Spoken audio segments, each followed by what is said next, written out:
And welcome back to yet another Buffalo Bills pregame. I'm Randy. Dan is here with me as always. Good to see you, Dan. And we are excited because the Bills are back in the playoffs, baby.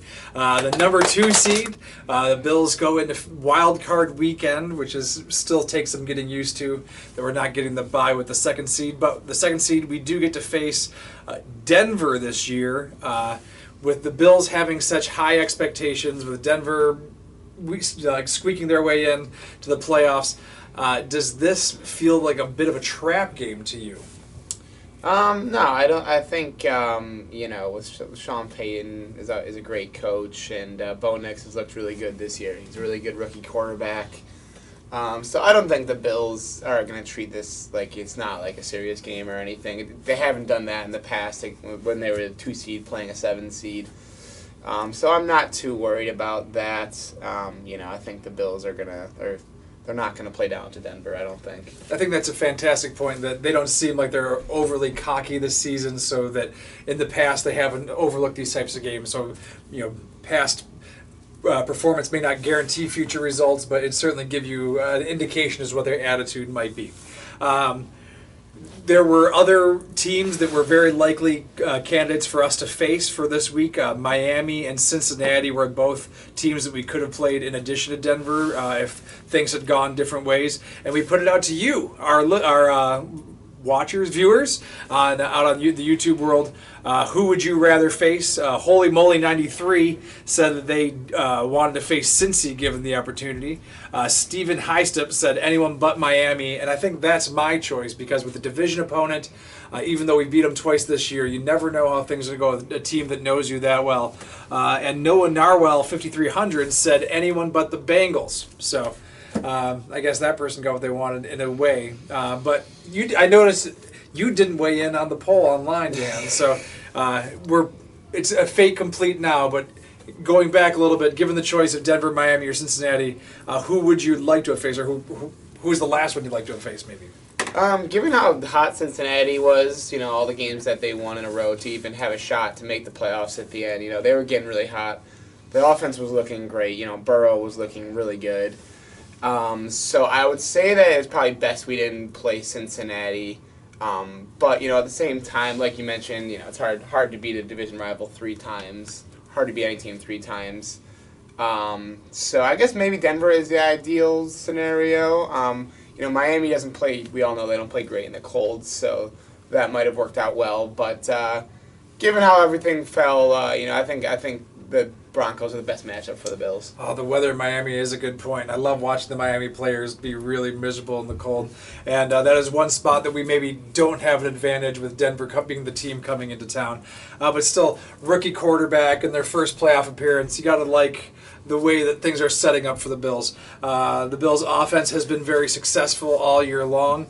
Denver runs a bit of a 3-4 base defense. Are there any matchups with the Bills' offense, Denver's defense, that bring you any concern as we go into this playoff game?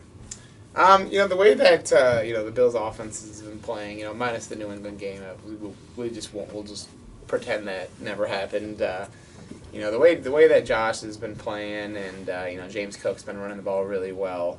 I'm not too worried. Denver does definitely have a good defense, but I think the way the Bills spread the ball around, Dawson, Knox, Dalton, Kincaid, hopefully they're a big part of the game. I think they'll be good with that. I feel similarly that the offensive strategy the Bills have is kind of take on all comers. Like, we have so many different weapons and get at so many different places that if you're going to play 4-3 or 3-4 or 4-4, I think the Bills are ready to take on, force defenses to adjust to them as opposed to the other way around. Other side of the ball, we've mentioned the quarterback, Bo Nix, by name already. Anyone else on their offense that gives you any moment of concern? Bo Nix has been, he's looked really well this season, and, I don't know who the rookie of the year candidates are. I'm guessing, I don't know, is he one of them?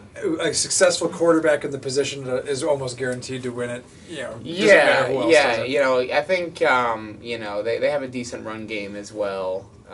But I think if you take that run game away, it's going to be hard for a rookie quarterback to come into Orchard Park and first ever playoff game and, I think if you can take the run game away and force him to make plays over the top, then I think you'll be looking pretty good.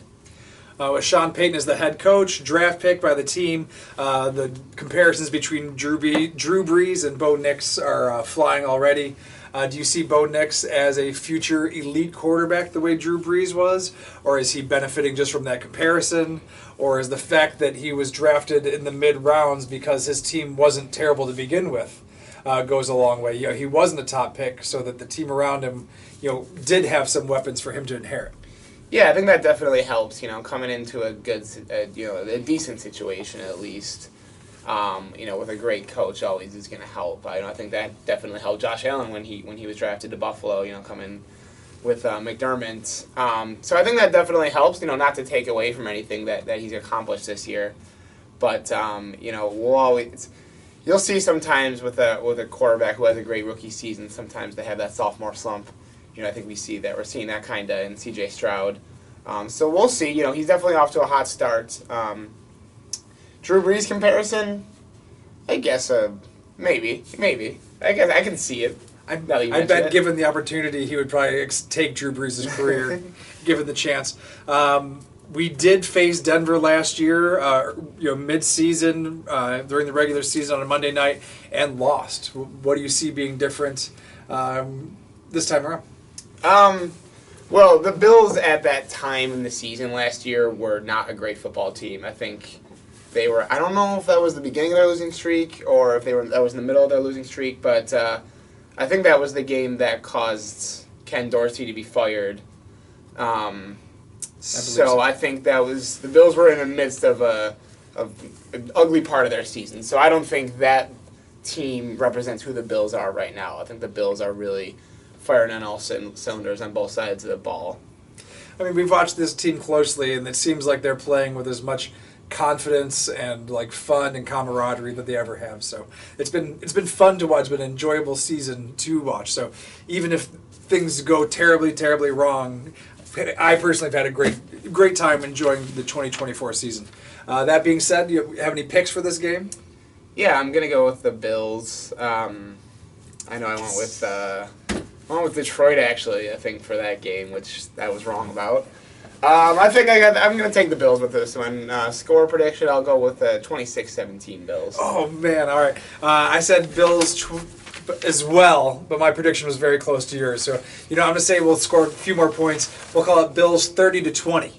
And resounding victory. And if that does end up being the case, we will be back for y'all next week with another video and perhaps some more questioning and polling the people. So if we ask any questions out there, be sure to get your opinion known so we can talk about your answer on next week's video. In other ways, go Bills.